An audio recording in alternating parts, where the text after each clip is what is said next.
Bueno, muchas gracias por continuar con nosotros en esta su propuesta de la noche y ahora pasamos a conversar con nuestro invitado, Inocencio García, ex funcionario del Ministerio de Relaciones Internacionales con especialidad en asuntos haitianos.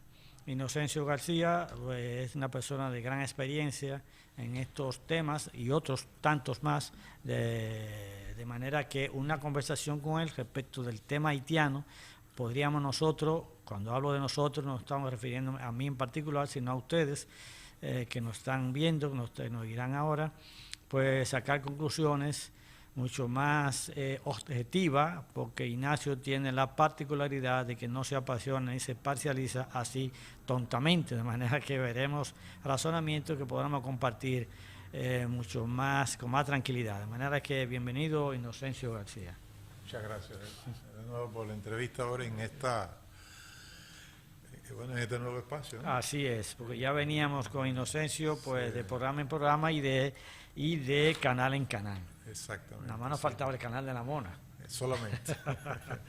Bueno, Inocencio, el tema haitiano es el tema de hoy y había como cierto pesimismo respecto de la solución que se planteó en CARICOM. Y si ese Consejo Presidencial iba a poder instalarse ya en Haití, ¿verdad? Había mucho pesimismo sobre esto y no sé cuál sería tu percepción sobre esta llegada ya que hoy inicia, muy a pesar de los pesares. Así es. Inauguramos, perdóname, una nueva etapa a partir de ahora. Sí, yo creo que sí. Realmente yo diría que es una gran noticia.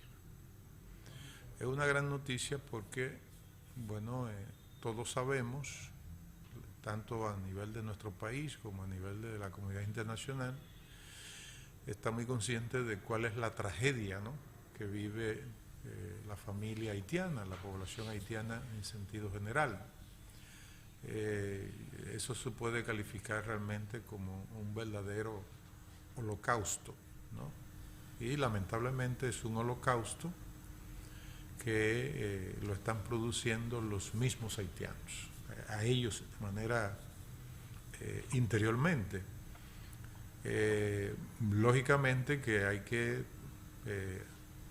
destacar el hecho de que Haití no produce armas de fuego y sin embargo profusamente llegan armas de fuego de grueso calibre, armas de guerra, a las pandillas que controlan, ya he dicho, es una cifra oficial tanto por autoridades haitianas como por las Naciones Unidas, que controlan más del 80% de la zona metropolitana de Puerto Príncipe.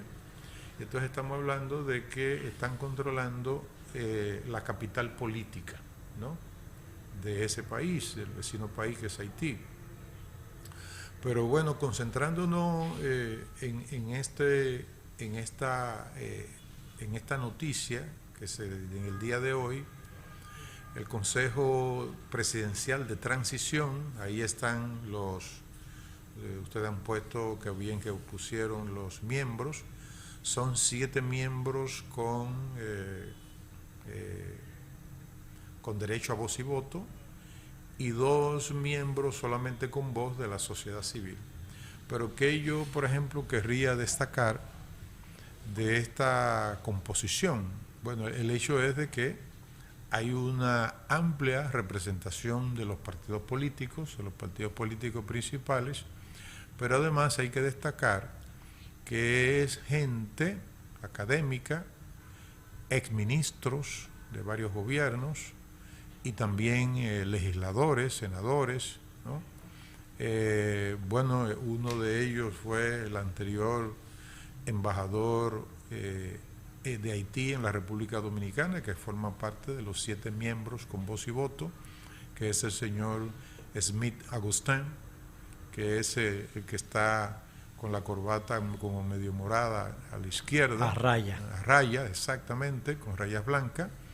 El de la barba que está como a la derecha de nuestra. Como decimos, con una chivita. Exactamente, es el señor Alfonso Frix Jean, que fue gobernador del Banco Central. Está también el señor Edgar Leblanc Fils, que está a mano derecha del señor Jean, que fue senador de la República. Inmediatamente debajo está el arquitecto Leslie Voltaire, que ha sido un armador de ese Consejo Presidencial de Transición, arquitecto, académico, profesor universitario, estuvo en los gobiernos tanto del presidente Jean Beltrán Aristide como del presidente Preval. Y bueno, estamos ante la presencia de un Consejo Presidencial de Transición que sería más o menos, guardando las grandes diferencias, pero sería más o menos una función parecida al Consejo de Estado, ¿no? Después de los 60, aquí en República Dominicana, de la caída de la dictadura de Trujillo, ¿no? Entonces, bueno, lo que se espera es que ese Consejo Presidencial de Transición, con estas calidades de estos personajes que tienen una alta calidad, que se le conoce una reputación, que son realmente gente activa, tanto en la academia como en la política, ¿no? Y que además que no se le conocen escándalos, hasta donde uno sepa, no se le conocen escándalos de corrupción, y entonces, bueno, en consecuencia me parece que ese sería, a nuestro modo de ver, una gran oportunidad para Haití y para la comunidad internacional. Y yo siempre pongo de relieve particularmente para los Estados Unidos. ¿Por qué para los Estados Unidos? Yo creo que debemos, desde un país tan pequeño como el nuestro, de la República Dominicana, hacer un llamado a los líderes de los Estados Unidos, porque, por ejemplo, si para Ucrania se aprobaron ya, ahora va esa aprobación que ya pasó por la Cámara de Representantes, va al Senado de la República, ya se han aprobado 60.000 millones de dólares más para Ucrania. Imaginémonos que en vez de esos 60.000 millones le envíen 55.000 millones y 5.000 para Haití. Bueno, pues estaríamos hablando de que Haití pudiese tener yo diría, una recuperación a mediano plazo desde todo el punto, desde cualquier dimensión que lo veamos, porque es que estamos ante la presencia de un colapso del Estado, ¿no? De un colapso de las instituciones de soporte de ese Estado, y precisamente ese Consejo Presidencial de Transición se plantea como misión primero todo lo que tiene que ver con la soberanía de los haitianos, con la soberanía nacional haitiana.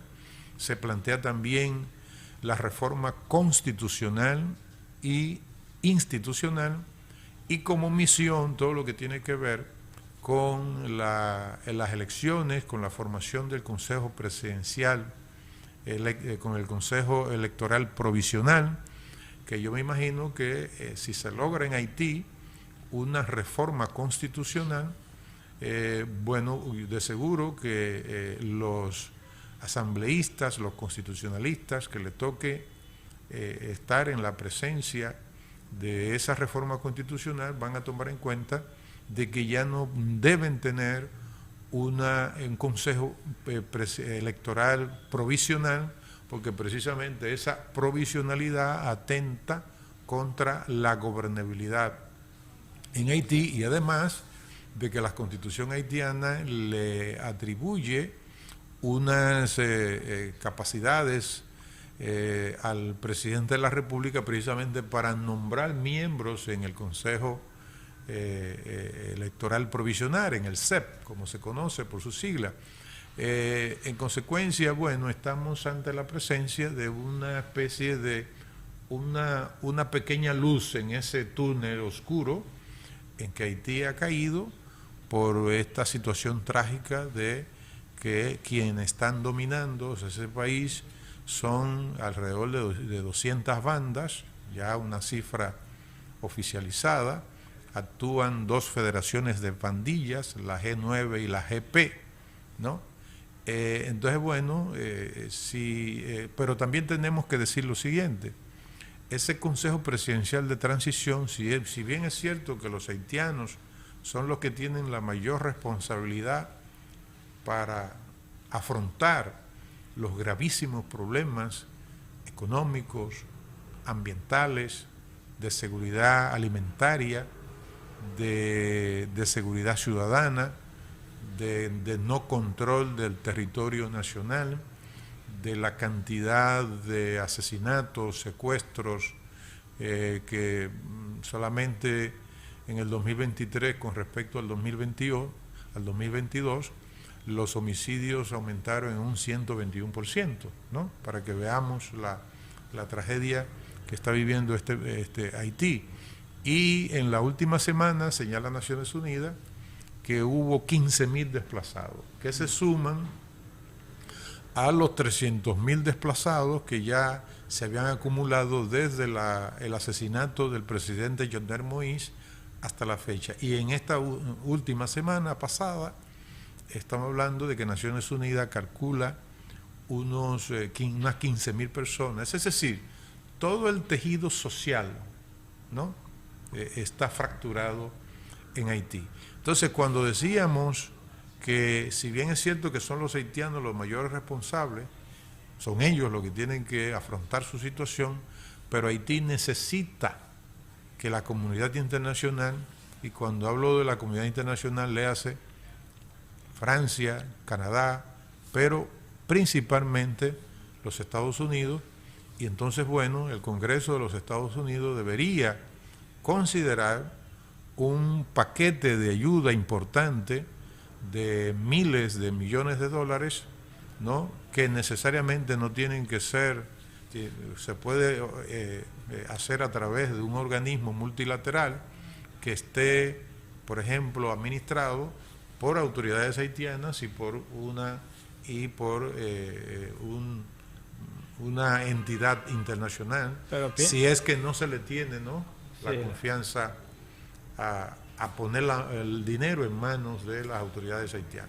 Pero pienso que de inmediato se iniciará un proceso político de negociación, de salida negociada, en términos políticos, hasta lograr cierta estabilidad que presumo que le tardará unos 3 meses, a partir de lo cual pienso que vendrán otras etapas porque Estados Unidos ha mostrado un gran empeño hasta el momento. Sí, inclusive por eso era tan importante la Constitución, porque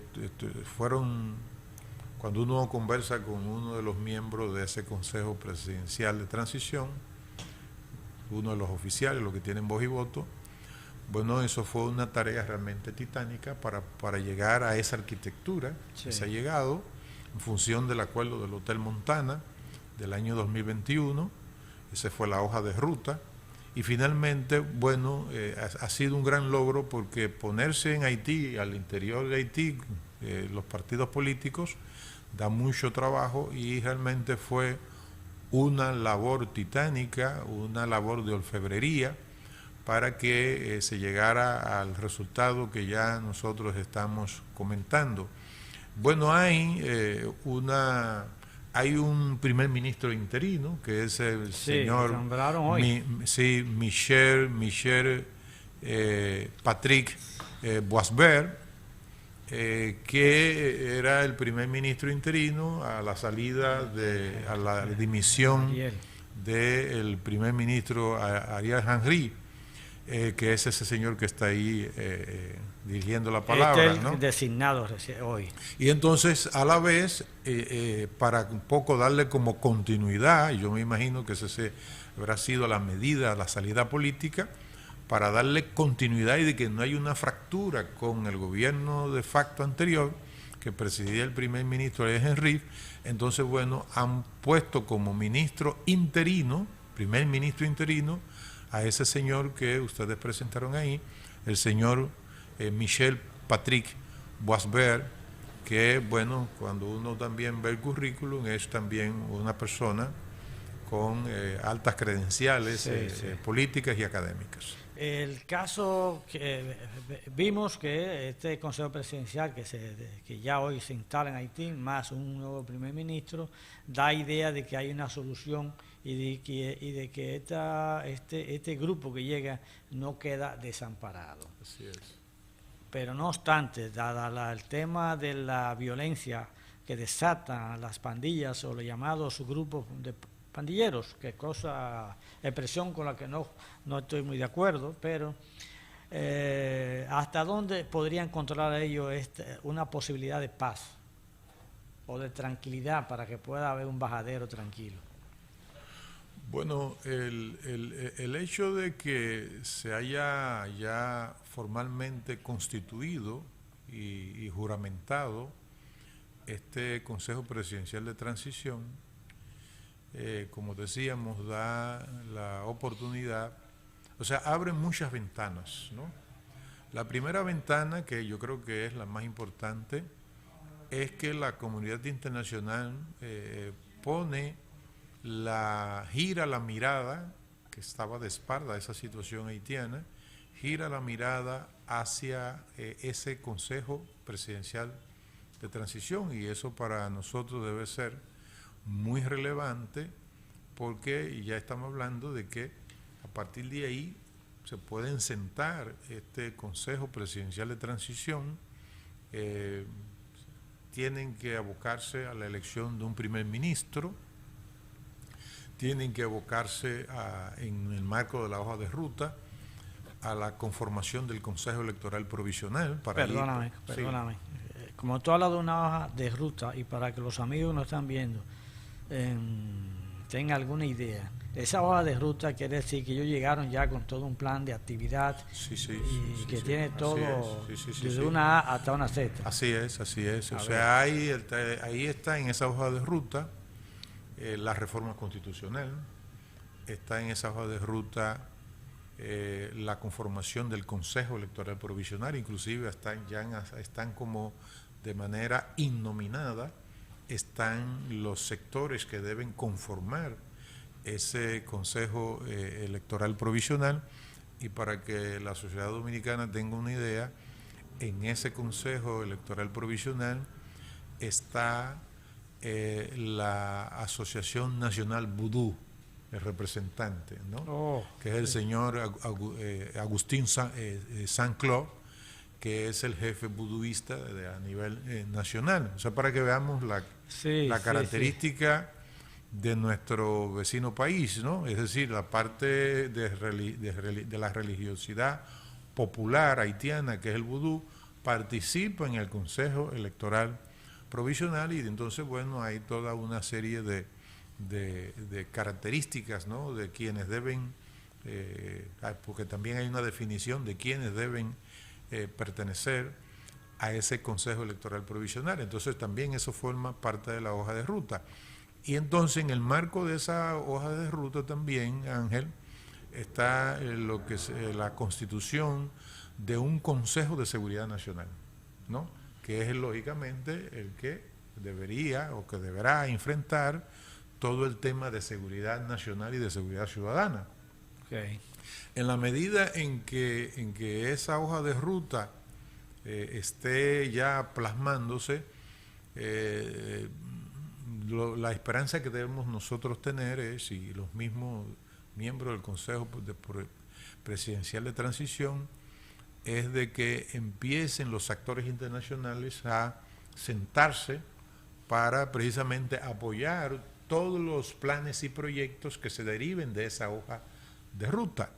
Ahora bien, estamos, Ángel, ante la presencia de una tarea gigantesca, de una tarea ciclópea, porque estamos hablando de que, por ejemplo, el director ejecutivo del grupo Croissant, que es un grupo de economistas, consultores muy prestigioso, de hace décadas en ese país, que es el señor Kessner Farrell, en una en una entrevista que dio a una emisora local y fue reseñada en el periódico Le Nouvelliste, estamos hablando que él hace una descripción realmente tétrica, catastrófica, de la pérdida de riqueza en Haití, con todos estos problemas, ¿no?, que vienen desde el 2018 con las manifestaciones, luego el magnicidio del presidente Jovenel Moïse, y estamos hablando de que Haití tiene, dicho ya por el director ejecutivo del Grupo Croissant, tiene 5 años de contracción económica. Ajá. Y que se dirige a un 6º año, este año, el 2024, de contracción económica. Y en los anteriores 5 años, Haití ha tenido una pérdida de un 2% de riqueza anual, ¿no? Es decir, Haití tendría en este año 2024 un 12% de pérdida de la riqueza haitiana, estamos hablando del Producto Interno Bruto, sí, ¿no? Claro, del Producto Interno Bruto, pero además algo que da una idea de la situación grave por la que está pasando Haití, y es que el 70% de los puertos que funcionan en Puerto Príncipe están cerrados. Entonces significa que Haití no está ni exportando ni importando, lo que lógicamente agrava la situación de inestabilidad económica, social y política por la que está atravesando Haití. Y él además proyecta, el director ejecutivo Kessner Farrer, proyecta que para este año es muy probable que haya una pérdida de un 5% del Producto Interno Bruto en Haití. Si a eso le agregamos entonces todo el tema de la hambruna, de la inseguridad alimentaria grave por la que está pasando prácticamente el 50% de la población haitiana, sí, más esta violencia que generan las pandillas, lógicamente un deterioro de la zona metropolitana de Puerto Príncipe, porque dice el señor Farrer que es como si tú tuvieras, que un Estado es como una empresa que tiene activos y tiene pasivos. Sí. Y dice él que resulta que los activos que son universidades, escuelas, hospitales, industria, empresas, comercio, etcétera, todo eso está siendo demolido por las pandillas. Entonces, en consecuencia, ese Consejo Presidencial de Transición, Ángel está ante una tarea realmente ciclópea, una tarea gigantesca para poder sacar a Haití hacia una situación de normalidad institucional, pero repetimos, para eso se requiere, inclusive para poder atacar a las pandillas, no es cierto que esa misión multinacional de apoyo a la seguridad en Haití, que se ha planteado que sea Kenia, aún venga esa misión multinacional de apoyo a la seguridad. Esa misión necesitará un apoyo robusto de naciones grandes como Francia, Estados Unidos, Canadá. Claro, y cada uno de esos elementos tendrá su tiempo porque no puede madurarse con carburo. Así es. Mientras tanto, Inocencio García, pues llegamos al punto de término del espacio. Será mañana cuando nuevamente estaremos con ustedes en esta su propuesta de la noche. Agradecido de que haya estado aquí con nosotros. Gracias a ti, Ángel, por la invitación.